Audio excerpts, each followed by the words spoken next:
అల్లం వెల్లుల్లి పేస్ట్ వేసుకోవాలి. తర్వాత 1 స్పూన్ చిల్లీ పేస్ట్, తర్వాత లైట్ వేసుకోవాలి. లైట్ గీ వేస్తుంది. ఒక అరగంట సేపు బాగా కలిపి నానబెట్టుకుంటే క్రీమ్, కాజు పౌడర్, పెరుగు వేసుకోవాలి. కొంచెం మిరన్ పౌడర్ వేసుకోవాలి. యాలకుల పొడి వేసుకోవాలి. కొంచెం చాట్ మసాలా కొద్దిగా వేసుకోవాలి. గీ వేసుకోవాలి. ముందు కొంచెం బటర్ కూడా వేసుకోవాలి. ఇది బాగా పక్కన పెట్టుకోవాలి. చిల్లీ పేస్ట్ కొద్దిగా వేసుకోవాలి. ఇది చీజ్ స్లైసెస్, కటింగ్ మష్రూమ్, ఇలా మలాయ్ ముందుగా చేసుకున్న మలాయ్, నెక్స్ట్ మ్యారినేట్ చేసిన ప్రాన్స్, ఈ 3 ముందు రెడీ చేసి పెట్టుకోవాలి.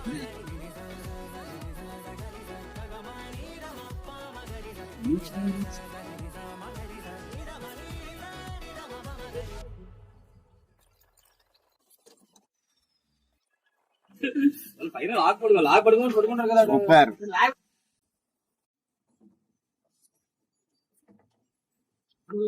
ఉప్పు